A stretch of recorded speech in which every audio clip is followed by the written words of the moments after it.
बिस्मिल्लाहिर्रहमानिर्रहीम। आज का हमारा टॉपिक है एविडेंस। एविडेंस को प्रोवाइड करता है आर्टिकल 2 सब class C, article 2C of कानून शहादत order 1984। Firstly I would read out the article as it is contained और फिर इसके डिफरेंट हेड्स पे बात करेंगे।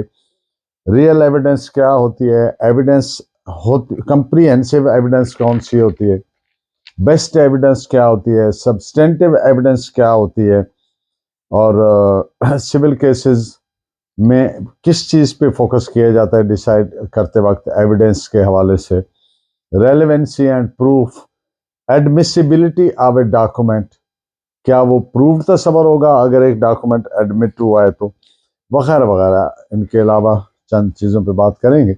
लेक्चर आपको पसंद आए आप सब्सक्राइब जरूर कर दिया करें ताकि हर लेक्चर आप तक पहुंचता रहे। So I read out Article 2C of KWSO. Clause 1. All statements which the court permits or requires to be made before it by witnesses in relations to matters of fact under inquiry. Such statements are called oral evidence. Subclass 2. All documents produced for the inspection of the court. Such documents are called documentary evidence. Urdu में सब class 1 तमाम statements, statement means इजहार बयान, अपनी बात को express करना, इजहार करना। तमाम स्टेटमेंट्स जिनकी अदालत इजाजत देती है या रिक्वायर करती है, मांगती है कि गवाहान उसके सामने दें, उन मामलात की हकीकत से मुतल्लिक, in relations to matters of fact, उन मामलात की हकीकत से मुतल्लिक जिनकी छानबीन हो रही है, अंडर इंक्वायरी, जिनकी छानबीन हो रही है, ऐसे बयानात के इजहार को आरल एविडेंस कहते हैं, यानी जुबानी शहादत कहते हैं।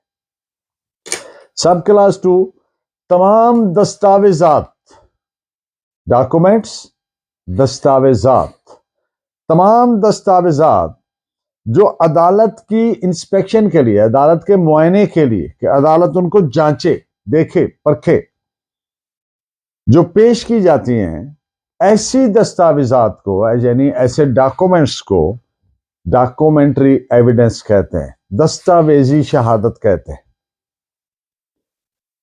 एविडेंस एक कंप्रीहेंसिव, एक जामिया लफ्ज है और इसमें शामिल क्या क्या है। नंबर 1, गवाहान के बयानात, statements of witnesses, parties to the case, फ्रीकैन, पेश करदा दस्तावेजात, documents produced by the parties for the inspection of the court as a documentary evidence. ये तमाम किस लिए की जाता है, किसी केस को प्रूव या डिसप्रूव करने के लिए। तो ये हो गई क्या, एविडेंस। इस पॉइंट पे एक रेफरेंस के तौर पर जजमेंट नोट फरमाएं, PLD 1991 supreme court page 501। Pleadings of the party जो है वो एविडेंस का सब्स्टिट्यूट नहीं है, नेमुल बदल नहीं है। प्लीडिंग्स क्या होती है, दावा, जवाब दावा, this is pleading. It cannot be taken to be as a substitute of the evidence. इस पॉइंट पे आप एक जजमेंट नोट फरमाएं, 1991 CLC 1991 CLC 1937। कन्विंसिंग या रिलायबल या अच्छी बेहतरीन एविडेंस किसको कहा जाता है, जिसको कोर्ट नजरअंदाज नहीं कर सकती। वो एक पार्टी की ऐसी एविडेंस विच इज नेचुरल, फितरी है, नेचुरल है, स्ट्रेट फॉरवर्ड है, साफ साफ बिल्कुल ऐसे बात हो रही, और डिसइंटरेस्टेड है, उस एविडेंस से कोई बायस, कोई झुकाव किसी साइड पे या किसी को फेवर या डिसफेवर देना नजर नहीं आ रहा, जो बात जैसे है वैसे कर दी, नेचुरल, स्ट्रेट फॉरवर्ड, डिसइंटरेस्टेड। और जो एविडेंस जब क्रॉस एग्जामिनेशन की छलनी से गुजरे तो शैटर ना हो, तो ऐसी एविडेंस को अदालत नजरअंदाज नहीं कर सकती। इस पॉइंट पे एक जजमेंट नोट फरमाएं, 1997 CLC page 1510। Law of evidence को लेक्स फोरी भी कहा जाता है। वो इसलिए कहा जाता है कि ये अदालत को गवर्न करता है, कंट्रोल करता है, हुकूमत करता है, हुक्म चलाता है। और law of evidence in fact for all practical purposes एक प्रोसीजरल लॉ लगता है। इस बात पे 1850 bracket 3.HLC.1 dash page 19। Real evidence क्या होती है? जुबानी यानी ऑरल एविडेंस, जुबानी शहादत, दस्तावेजी शहादत, oral evidence and documentary evidence, इसके अलावा जितनी भी एविडेंस होती है उसको रियल एविडेंस कहते हैं। मिसाल के तौर पर टेप रिकॉर्डर है, फिंगरप्रिंट है, चार्ट है, कोई फोटोग्राफ्स हैं वगैरह वगैरह, कोई ट्रैक डॉग्स हैं वगैरह, तो ये तमाम को क्या कहा जाएगा? Real evidence. टेप रिकॉर्डेड गुफ्तगू को प्रूव कैसे करेंगे अदालत में? तो इसमें जो गुफ्तगू करने वाला है, जो कन्वर्सेशनलिस्ट है, या तो वो इसको प्रूव करे, या जिसने वो कन्वर्सेशन वहां पे सुनी, रिकॉर्ड की, और जो रिकॉर्डिंग इक्विपमेंट्स यूज हुए वगैरह वगैरह, इन तमाम के जरिए उसको प्रूव किया जा सकता है। इन बातों पे दो केस लॉ नोट फरमाएं, PLD 2004 Lahore page 8 to 9 and PLJ 2004 criminal cases Lahore page 779। Civil cases, दीवानी केसेस, मुकदमात का फैसला एंटायर एविडेंस को सामने रखते हुए, एंटायर एविडेंस मींस दोनों फरीकैन की जो भी एविडेंस रिकॉर्ड पर आई है उस सारी को बगौर एप्रिशिएट करने के बाद, जांचने के बाद, परखने के बाद, जो प्रीपॉन्डरेंस ऑफ प्रोबेबिलिटी है, इस चीज पे गौर करना कि इम्कान किसका है, गालिबन कौन सी ऐसी है जो ज्यादा कोजेंट है, प्लाजिबल है, कन्विंसिंग है, रिलायबल है। तो प्रीपॉन्डरेंस ऑफ प्रोबेबिलिटीज की बुनियाद पर सिविल मुकदमात का फैसला किया जाता है। इस बात पे एक केस लॉ नोट फरमाइए, 1993 SCMR पेज 356। सब्सटेंटिव एविडेंस क्या होती है? गवाह जो अदालत में आकर बयान देता है, स्टेटमेंट रिकॉर्ड करता है, अपना इजहार बयान करता है, that is called substantive evidence. इस बात पे आर्टिकल 2C के सेंस में। Now we will discuss best evidence. किसी भी केस में बेस्ट एविडेंस क्या है? बेस्ट एविडेंस वो है जो उस केस को प्रूव करने के लिए जरूरी है।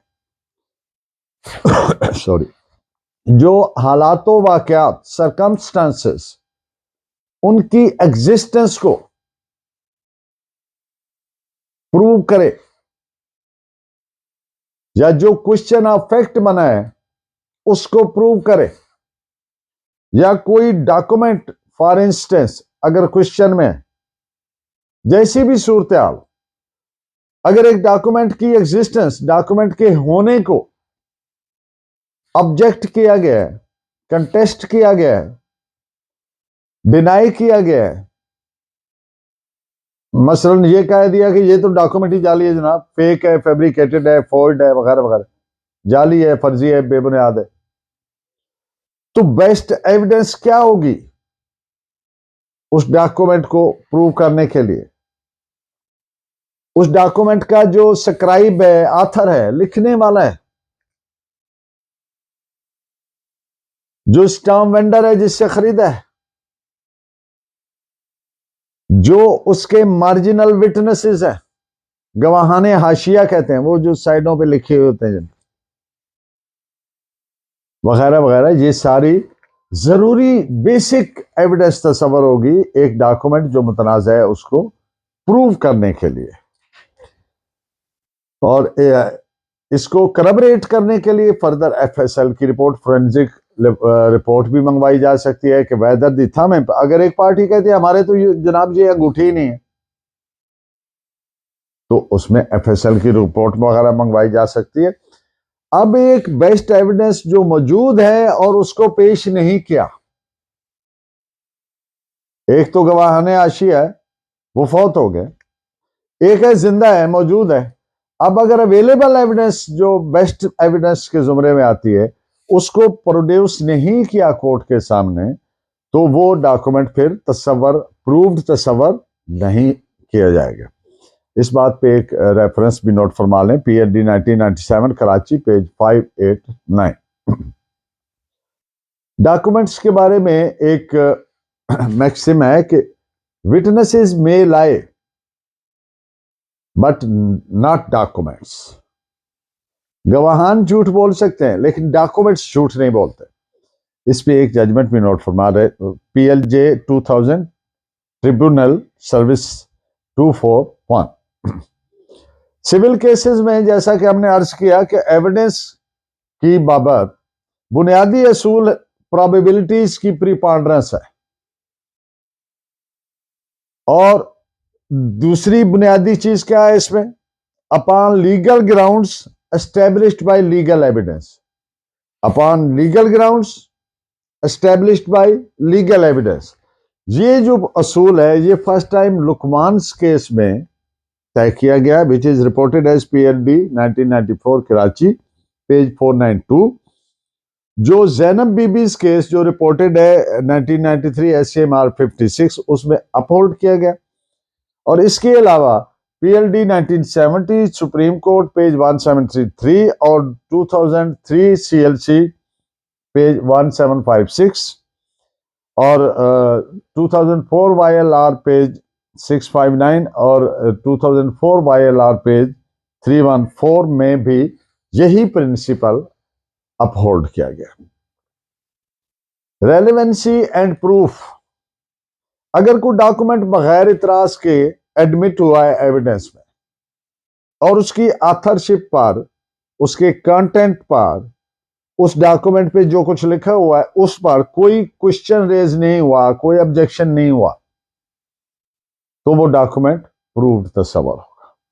लेकिन अगर डॉक्यूमेंट को क्वेश्चन किया गया है, ऑब्जेक्ट किया गया है, इतराज किया गया है, कंटेस्ट किया गया है कि ये ऐसा नहीं है, उसकी एग्जिस्टेंस को डिनाई किया गया, तो फिर उस डॉक्यूमेंट को प्रूव करना होगा, और वैसे ही प्रूव करना होगा जैसे मैंने पहले अर्ज किया कि बेस्ट एविडेंस के जरिए उसको प्रूव करना होगा, और फिर अदालत उसकी इंट्रिंसिक वैल्यू जो है उसको परखेगी।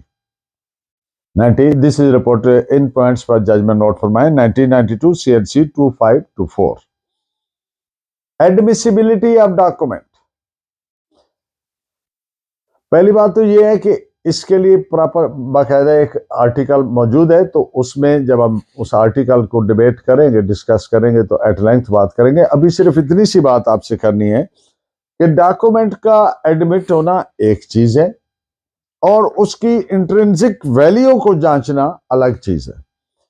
डॉक्यूमेंट के एडमिट हो जाने से डॉक्यूमेंट प्रूव्ड तस्वर नहीं होता, बल्कि एडमिट होने के बाद अदालत उस बात का तयन करती है कि आया ये जेन्युइन है या फैब्रिकेटेड है, यानी उसकी जो इंट्रिंसिक जाती वैल्यू है उसको कोर्ट परखती है, चेक करती है एडमिट हो गया, अगर कंटेस्टेड है तो फिर उसको उसको देखेगी अदालत, तसल्ली से देखेगी क्या है ये सही है, प्लाजिबल है, जेन्युइन है और या अदरवाइज है।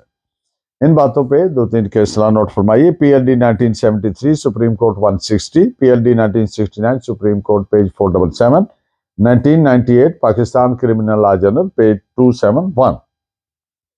And in the end of the today's lecture, जैसा कि हमने अर्ज किया कि सिविल केसेस में अदालत एंटायर एविडेंस को परव्यू में रखते हुए जांचते हुए, एप्रिशिएट करते हुए प्रिपॉन्डरेंस ऑफ प्रोबेबिलिटीज के प्रिंसिपल पर डिसाइड करेगी। लेकिन जो क्रिमिनल केसेस हैं उनका जो मेयारे सबूत है वो काफी कड़ा है, सख्त है, स्ट्रिक्ट है। उनका क्रिमिनल केस में जिसने इल्जाम लगाया है, यानी प्रोसिक्यूशन ड्यूटी बाउंड है कि वो उस इल्जाम को प्रूव करे और उस लेवल पे प्रूव करे कि कोई शक शुबा की गुंजाइश ही ना रह जाए, यानी beyond any shadow of doubt.